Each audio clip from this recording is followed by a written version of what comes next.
Hi, this is Marty McNair, your host of the KOBY Blueprint, Courage, Confidence, and Self-Advocacy Unleashed. Today's guest is a young dynamic thought leader that I met recently. I was speaking at the KIPP High School, College Preparatory School in D.C. a couple weeks ago. And as I was talking to all the athletes in the school, one young man that I spoke to just kept catching my attention because I could see the light bulb and the messages that I was talking about at that time were steady going off in his head. So I want to welcome my man, Herman Buckman, to the show. What's up, brother? How you doing? I'm doing pretty all right, and yourself? Good. Hey, Herm, so, man, I was at your school a couple weeks ago through my good friend, Jennifer Reeland, new athletic trainer, and athletic director, Mr. Atkinson, right? Great brother. And, man, as I was talking, one of the main things, man, that kind of got my attention was, really the way you were responding. Like whenever I speak, I always read the crowd, right? Mm-hmm. And it's like, okay, I can make good eye contact with people and just kind of see the people that are engaged, right? And it was something about you, man, that just kind of caught my attention. But, man, something I was saying, and it was like, wow, I could see that. Like, I could just see, like, wait a minute, this young brother, got something going on. So when I asked Mr. Atkinson about you, he was telling me that, man, you were a dynamic student athlete and scholar. And one of the things that caught my attention was when he said that you won a grant or something to study abroad, right? Yes. And I was like, no wonder, it makes sense, right? So tell us a little bit about who you are, and man, tell us a little bit about that experience. All right, so my name is Herman. I'm a 12th grader at KIPP College Preparatory. Washington, D.C., Northeast kind of area. So, I don't know, I don't know how to explain myself. What sport do you play? So I do track and field and football. Got it. And cross country. And cross country. Yes. Got it. You run into what? I run all the way up from 200 all the way up to like the 5K. So. Oh, wow. Okay, what's your time on the 5K? 5K is a 20, but I ran that my 9th grade year. I wasn't able. You ran 3.5 miles in 20 minutes? I haven't been able to run repeat that. So I haven't ran healthy in a while from there. But okay. Yeah, what position you play? Oh, okay. You kicker?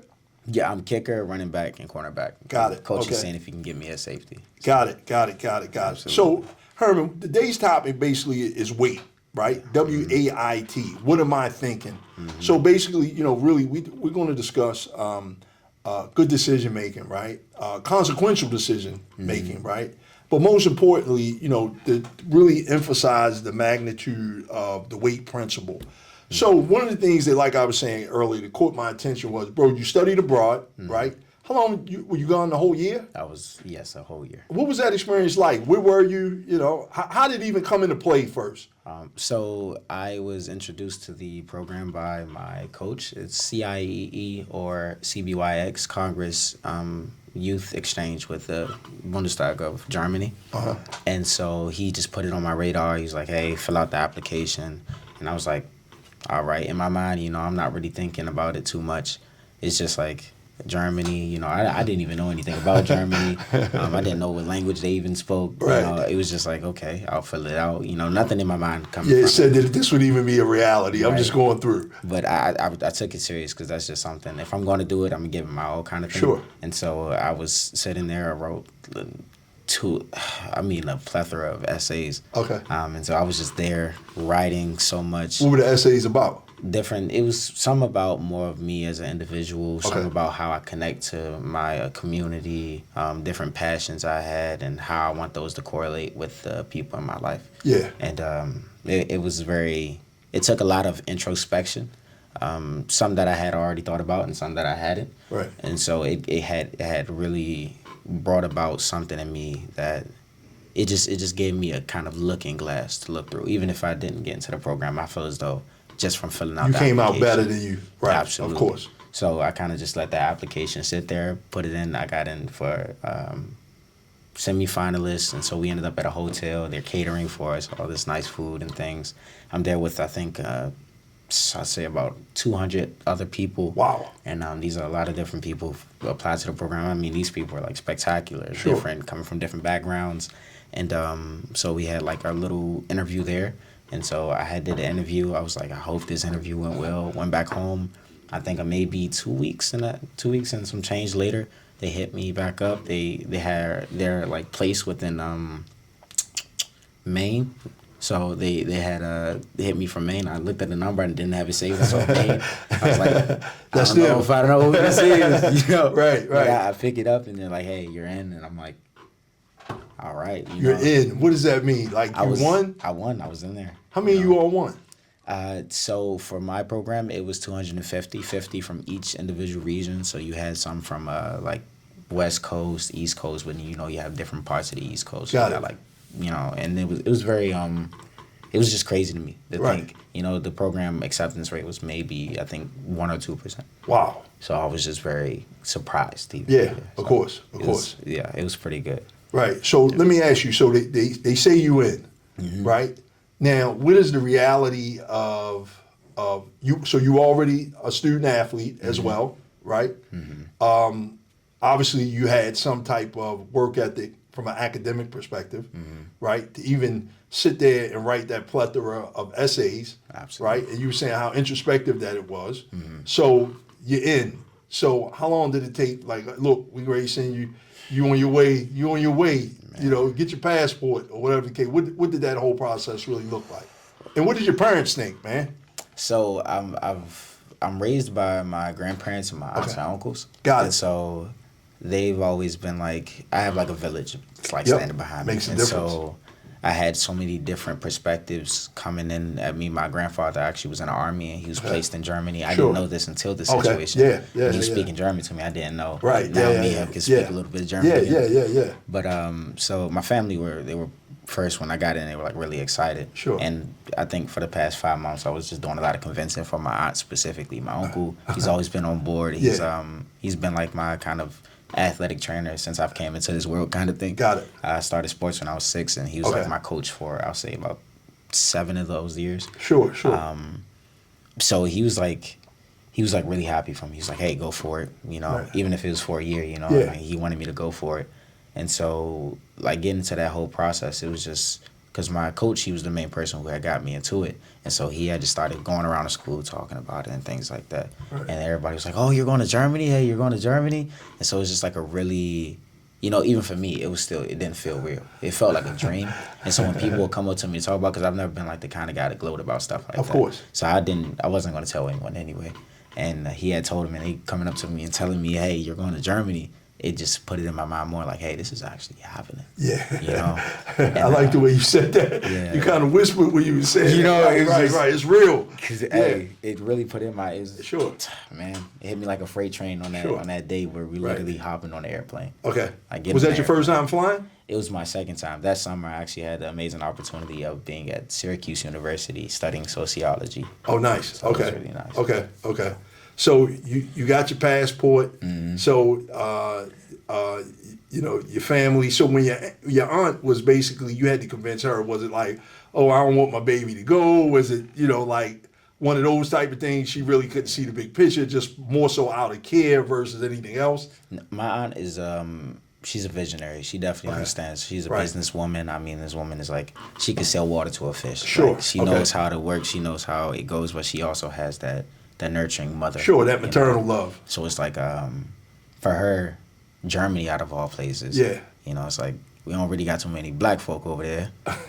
It's a different language. Not African Americans, right? You got a lot of Africans. So it's like, it was extremely, for her, it was just difficult getting to that point of like, you're going to experience a lot of, you know what I mean? It's going to be a lot of life over there that you're going to live, right? And it's not going to be life that you lived here. Because DC, mostly for the most part, is chocolate city. Right? So it was a whole different demographic I was just walking into. Not just about how the people look, the culture of the people, but I mean even languages. That's like, it's a whole culture different place. It's totally different. And it was just, for her, it was just really hard to accept that. But I told her, I was like, I really want to do this. Got it. This is something I really want to do. Got it. I was in it 10 toes since it had started. Nice. Like I said, I felt like a dream. I was like, hey, if it's a dream, I might as well do it. Might as well do it. So even in regards to, really, man, when you talk about, we talk about weight, right? And clearly you were saying, you're answering some of or you had already adopted the the what am I thinking principle in a sense, because clearly, like you had to be very, very mindful. You had to be a thoughtful thinker. You know what I mean, in regards to this whole process or this whole experience. This isn't just something that you said, hey, you know what, I'm just going to do this and then I'm gone tomorrow. Like you put some thought in it to even say this. You know what, you put the thought in it because, or you put the intention into it to even say you wanted to do the work. You know what I mean? Because some people, they were like, man, I got to write how many essays, man, later for that? Man. You know what I mean? Like, I ain't going to do that. I'm not going to do that. So even when it comes to, what am I thinking, right? So, and I wanted to share your story because it kind of went beyond the field of athletics, right? So you're on a plane, right?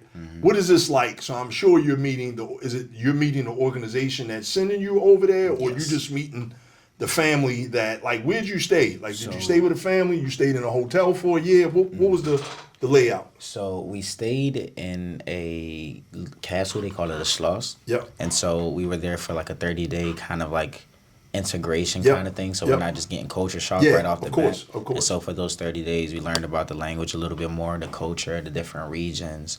My host family wasn't determined until maybe like the day of the flight. Got it. And so it's like I didn't really have no prior Nothing connection on with them. them. It was Right. just like strangers, Sure, right? sure. And so those 30 days, I was getting to know the guys that were in the organization, like the other kids that came with me.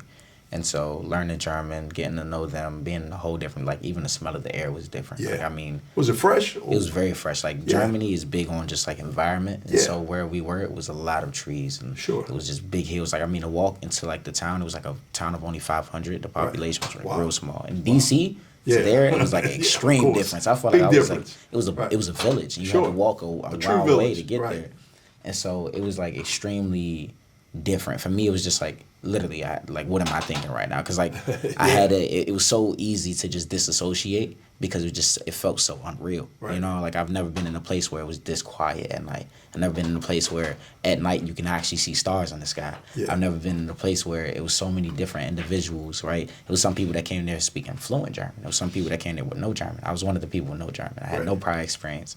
And it was just so many different kinds of people. You know, it wasn't just people from East or the West. It was like Yeah. different. Sure. Even like the Americans' territories, like American Samoa, like you had different kinds of people. Right, there. right. And it was just so many different things just happening at once. Right. You know, so it was extremely. So what's one of the things fascinating. that you didn't learn German? You hadn't learned German up until Yes. that point. You're in a country, right? You're in Europe, and I'm gonna tell you what I've learned about Europe was, and the few times I've been over there, or the many times I've been to Europe, is that America is a baby, an infant to Europe, right? Absolutely. Like literally an infant, right? Especially when you look at the structure and the architecture and all that type of stuff, man. And what was one of the things that, or some of the things that surprised you the most? Like, wow, in regards to what was a wait moment for you? Like, did you second guess it? Like, what did I get myself into over here? Like, oh man, am I second guessing this? Like, I didn't, oh boy, I didn't, any of that. For me, it was honestly the dynamics of friendships and like the schooling, the way they school there, like the academics is I won't say extremely rigorous, or much more rigorous than anything I've ever like come across. Really? I would say like the way they learn, they literally set out time to actually study. They have exams every 2 weeks. Okay. So like the type of SATs we take like maybe once in the fall, and then you take the real one in the spring. They were taking that every 2 weeks. Wow. Right. So like for them, I was learning Latin from a German teacher. So German to Latin. Sure. It's like the way they do it was just So it wasn't really, English. So English wasn't even part of the conversation anymore.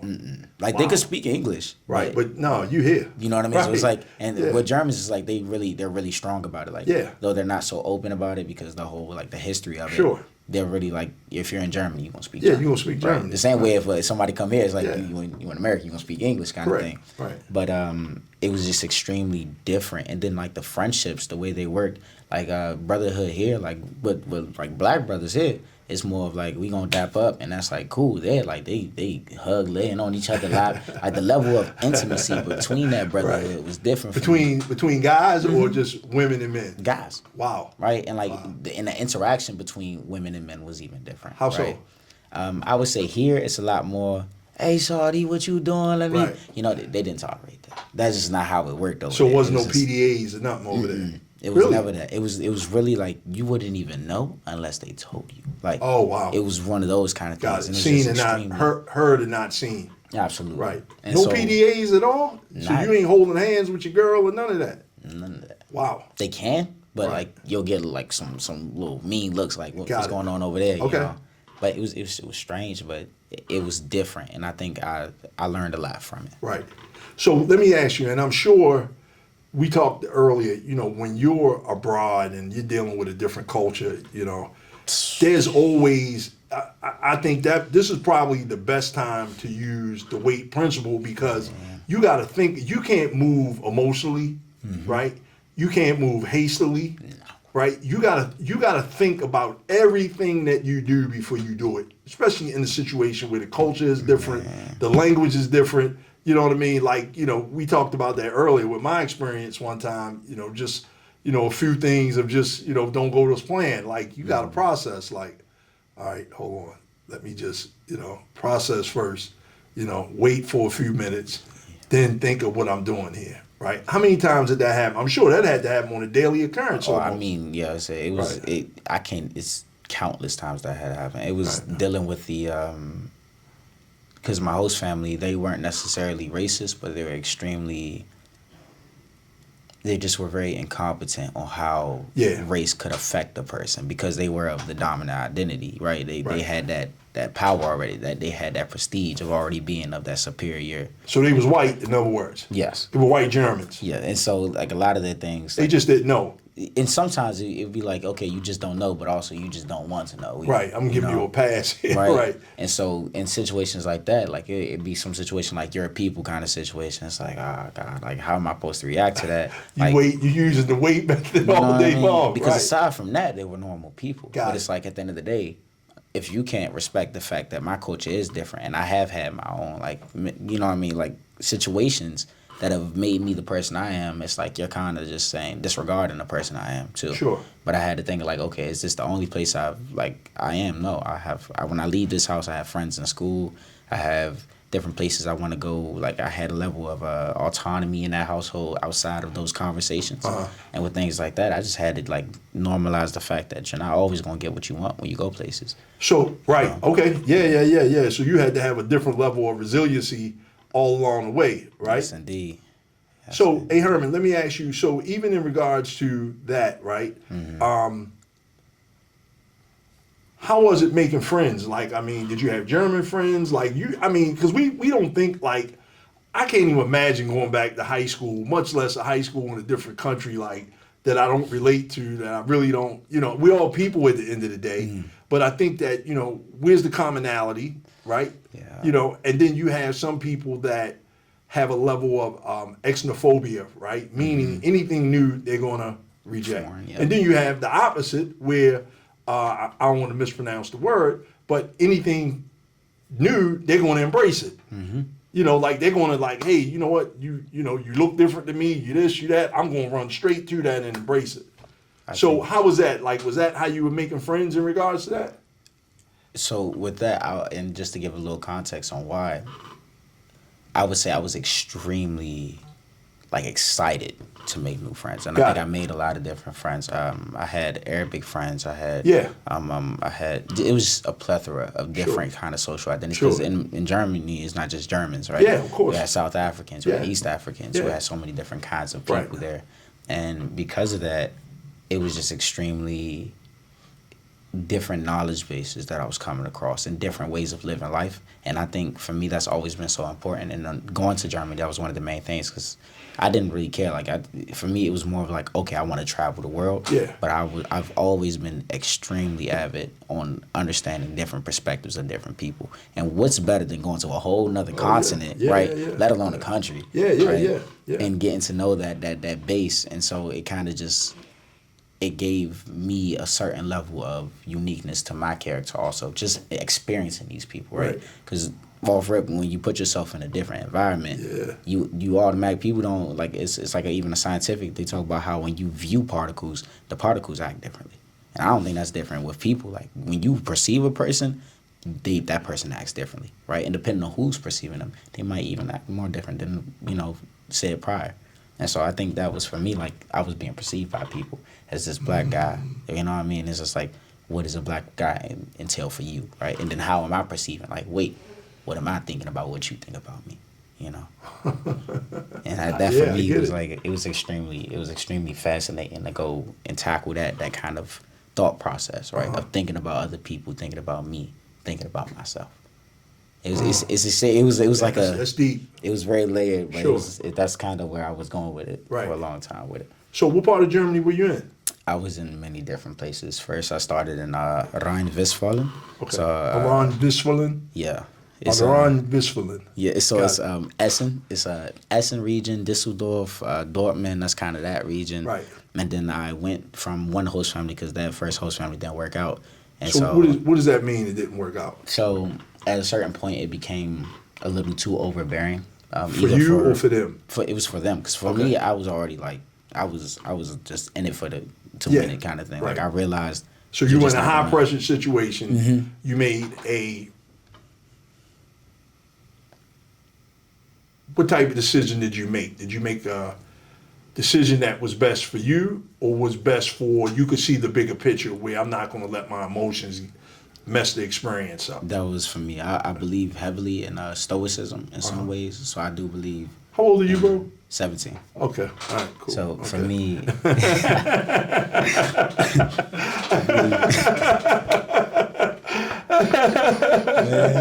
see, that's why you a guest on the show.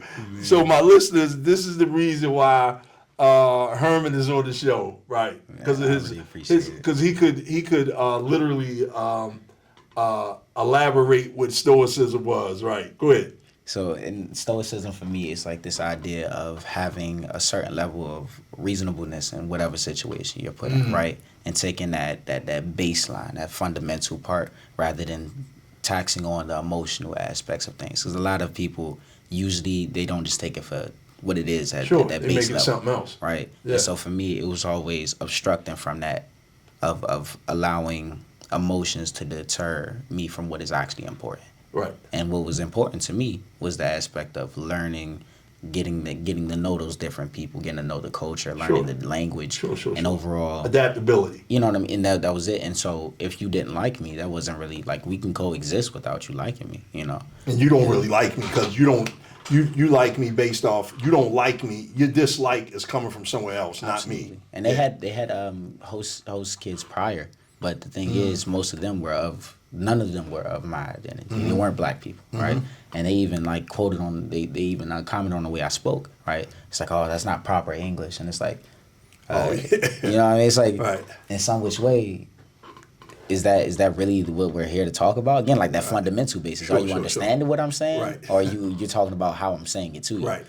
And it was kind of like that to a certain point, and it just kind of trickled into some point where they got, they couldn't deal with it anymore, right? But it wasn't really a me issue, right? But in that, I was very grateful, because I believe, I'm not very religious, but I do believe in God. Sure. And I do believe God puts situations in front of me. And who am I to obstruct it, right? And what God told me was, when I needed to leave that situation, it was more of like, hey, you done what you need to do. Right? And then it was on to the next. And I had a beautiful host family after that. Wow. So where were they at? Amazing. They were in Baden-Württemberg. Okay, so Baden-Württemberg. Yes. Got it. Okay. That's another region. It's a little bit lower. And it's So are these kind of like, because I know when I was in Germany, I told you I'd been to Cologne, Germany, and I wound up going to this little a traditional German town, right? Like, bro, the hotel we stayed in that night literally had a skeleton key as the key to the room. I hadn't slept on a bed like that, bro, since college. A little twin bed or whatever. But the food was good. The food was very good, man. You know what I mean? Surprisingly, the food was good. That was my some of my travels through Europe. I remember we got to Cologne. rode a train along the countryside, got to Cologne, Mm-hmm. and man, I just was, don't go in December. That's all I say. It was so freaking cold, but Man. so the second host family was ideal. Yes. Nice. And But I you think- appreciated them more from the experience with the first family? Yeah, I think it was also my level of because of course you can never. It takes two to Yeah, tango, sure. always, right? Okay. And so I realized in the first host family, I also allowed them too quickly into my space. Got it. I was very much like, I'm going to be open to this experience and Right. always possible. Right. And Germans are a lot different. They're Right. more closed off. Right. And for them, they were like closed off in general just because of the person I was. Yeah. And I was open with them. And I think off just like that alone, people feel uncomfortable with how open you can be because that makes them aware of how unopen they are. How close they are. Right. And so that was really the aspect that got them, I think it was that they didn't know me, but they saw how okay I was with being vulnerable with them. And I think on the second family, I was a lot more cautious about that. I didn't put myself out there. I didn't just throw all my coins on the table and say, I'm going to buy this and that. Right. First, I had to see what they had to offer. Then I started buying stuff. Nice. And so they ended up being people I could open up to. And so that worked out. But I think from that first host family, which I'm still appreciative of. Sure. No matter how. Because of the lesson. You know what I mean? Yeah. No matter how much insulting it was for me to be there sometimes. I feel as though I still learned something that you can't learn from always being loved all the time. Right. So I think that was it for me. So you stay over there, you stayed the whole year or just a school year? Whole year. Got it. So you stayed over there, you come back, right? And so did you come back to KIPP? I came back to the same school, but that summer I was in another program, so I went to Princeton and Yale for the summer. Nice. Yeah, nice. so it was How was literally that? full. It was amazing. I was in a program, a leadership enterprise for diversity of America, and I mean those kids there are smart as whips. Like I mean these are guys with SAT scores of 1570, 1600. I mean they're like APs. They took AP tests and they're scoring 4s and 5s across the board. And I mean these people are just like smart as I don't know what. Right. And I was able to be there with 100 of those. So hold on. These people, as you just said, you talked about what their accomplishments were, their academic accomplishments, but obviously you're right there with them. as you say, from a humility perspective, you're right there with them. So what did they say? What were they saying? So what were your SAT scores? But regardless of the actual number, but you earned a seat in the room. Am I right? Got it. Yes. So how was Princeton and Yale?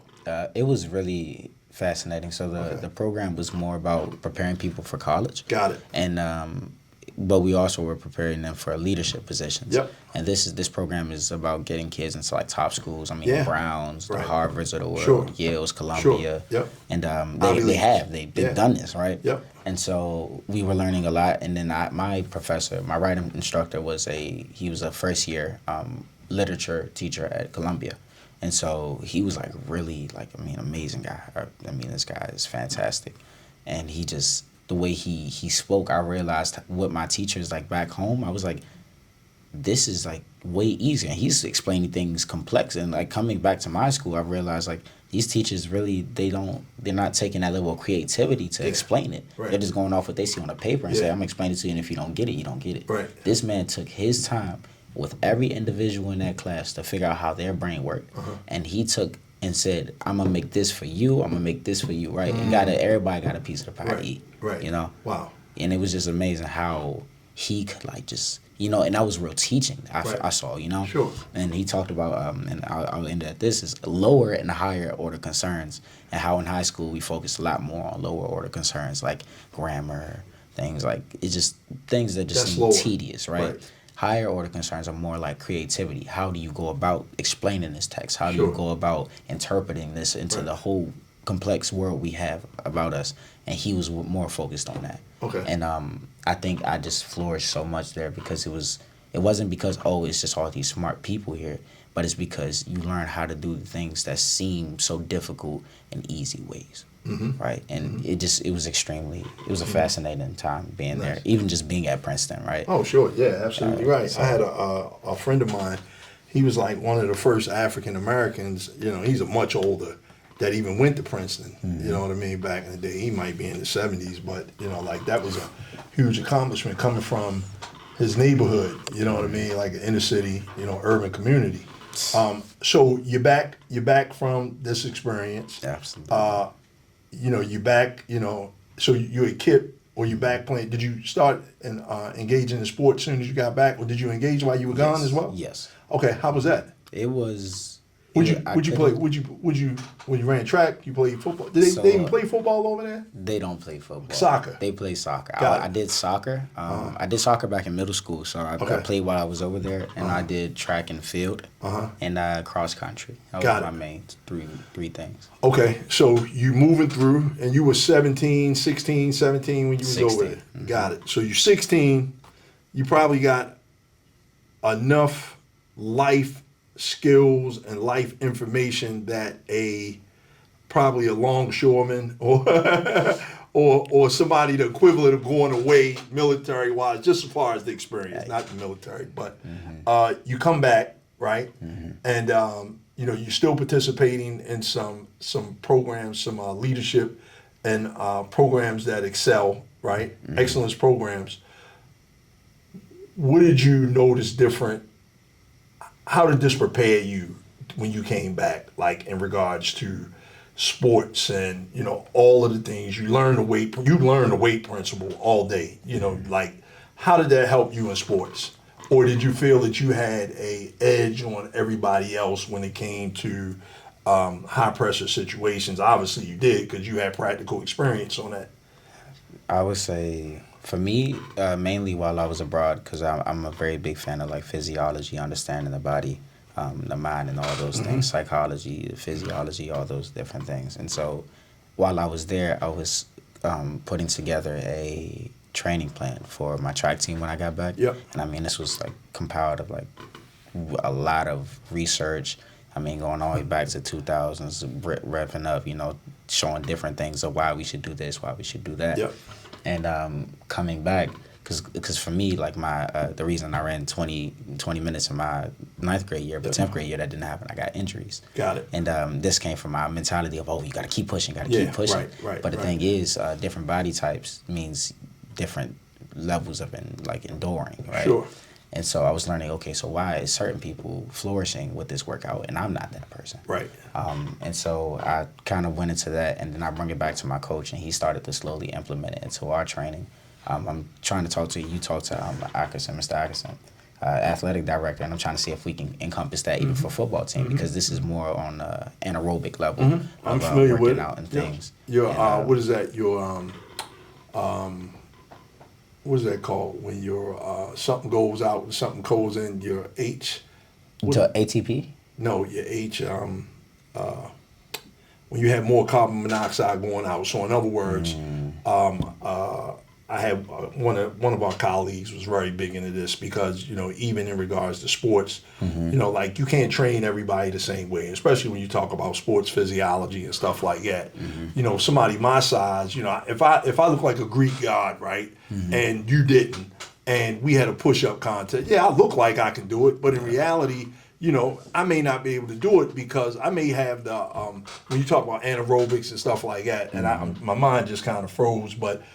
It's not saying that you can't do it, because when we talk about sports, right, now this is really going on a whole nother level, but when you talk about like heat-related injuries and all that type of stuff, basically, really, you talk about acclimation, right? So when you talk about acclimation, meaning can a person physiologically be outside for 7 to 10 days with just walking, right? They can walk X amount, jog, whatever. They get acclimated, right? You can't come in and say, oh, yeah, we're going to put linemen, we're going to put wide receivers, we're going to put running backs, we're going to put, special teams. We're going to make everybody do the same drill. No. And that's when you have a potential, it's always disastrous. Of course. That's what happened in our case. You shouldn't have a 300-pound lineman running gases. Never. Why? But again, some coaches, unfortunately, make this fatal decision, or this poor decision, and then you have tragedies after that, right? So we always try to emphasize when it comes to safety that we should be doing position-specific drills. Absolutely. Right? Linemen do lineman stuff, safeties or smaller guys do smaller stuff. I mean, stuff that they can endure. Absolutely. So when you look at anaerobic outputs and stuff like that, basically what that means is me and you can both get down here right now and say we're going to do 50 push-ups, right? Mm-hmm. Yeah, you might bang out 50 today. I might bang out 35. Not saying that I can't do 50. Mm-hmm. I might can't do 50 today, but I can work my way realistically up to 50, up to 100. And the crazy part of that is maybe I do those 50 straight and I can't do no more push for the rest of the day. Exactly. And then you go back and you could do 30 every hour. You know what I mean? What is that, man? What is that? And regardless, and I'm glad you know that, because after you said that you can't do any more after that 50, regardless how much a coach yell, how much a coach scream. If you ain't got it, you ain't got it. You don't. You tap. Man, I'm going to tell you, and this is really going into a different lane that we can even speak to, or you can speak to this. Mm-hmm. We had we changed the name to one of our sessions called the 300 push-up session, the 300 push-up challenge. Mm-hmm. And what that means, it's a lesson, because you had this coach that a couple years ago, he literally, kids just came back from football practice, from Christmas break. Mm-hmm. He has everybody do 300 push-ups the first day of practice. Mm-hmm. You know what happened to everybody? Everybody wound up in the hospital with rhabdomyolysis. Knowing that if you know you can't do 300 push-ups, we have to create that voice of saying, wait a minute, coach, I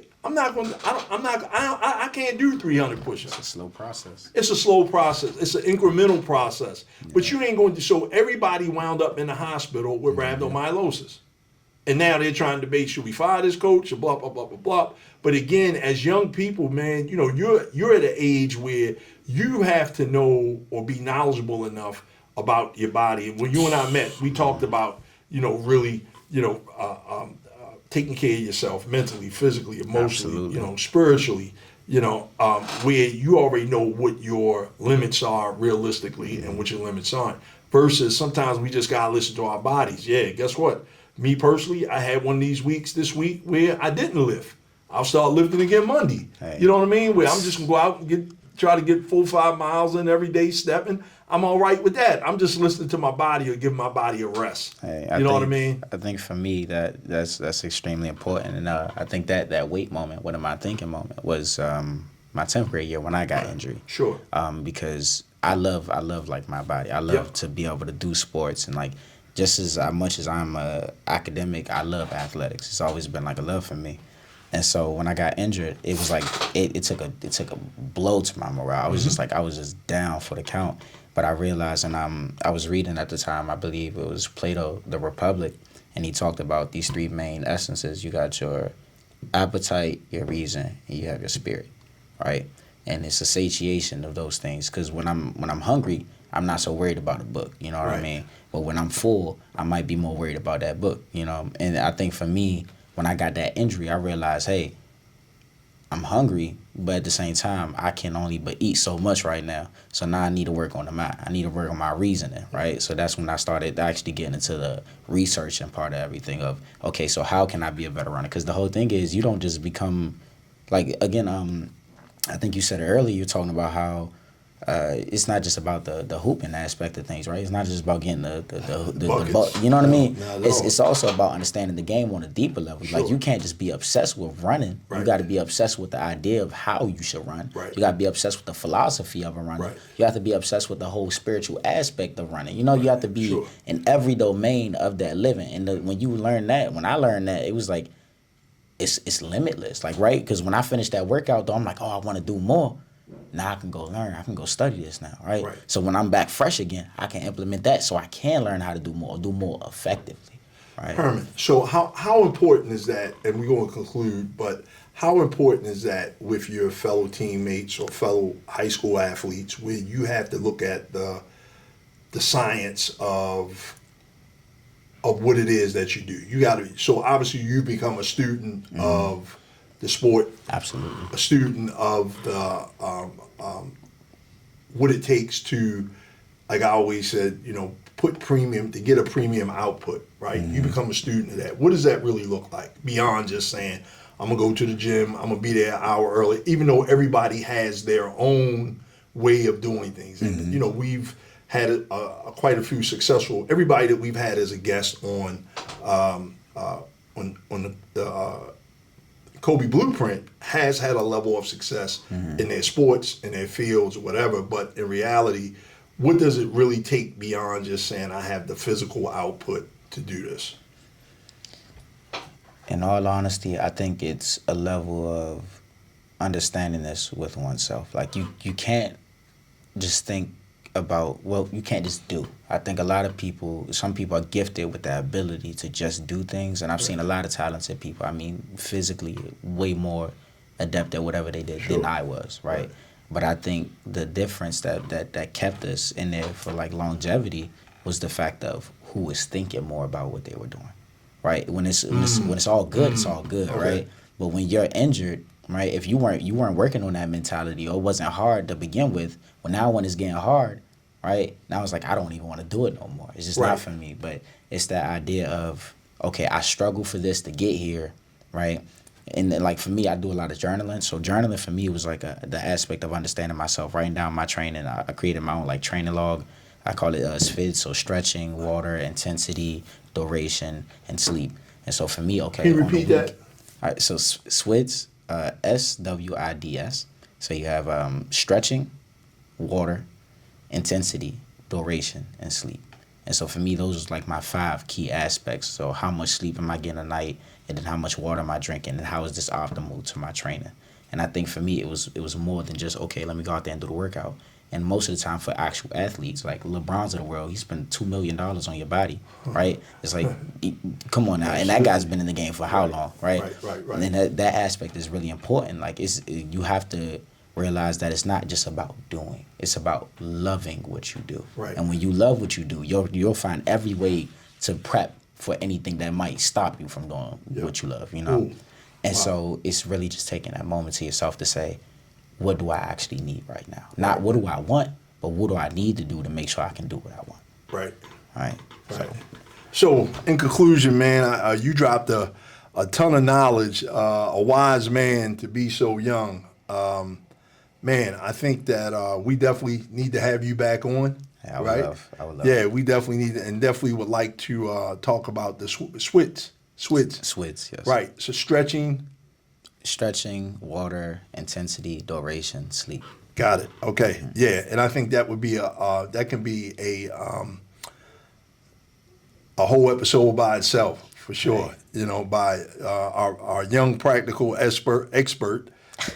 So, man, you know, any final words, or where can somebody follow you at on social media? So it's Herman Buckman, or my name is Man. So it's just all put together, no spaces. Herman Buckman, Man. Yeah. At Instagram? Yes. So you say Herman Buckman regular, or my name is Man at that. My name is Man. Yes. At my name is Man. Yes. All right. Hey, Herman, man, keep up the good work, man. I'm really, wow, you made my day, man. It's always good to hear somebody, or talk with somebody that's young and wise, man, with a level of wisdom. But I think your experiences prep you for the journey that you're on, man. And clearly, I know that life probably has a ton of stuff, positive things to offer you, man. So you'd be, consider being a KOBY ambassador for us, man, because, you know, even after, you know, if you ever, your school gets the curriculum, man, we definitely love to have you teach it for sure.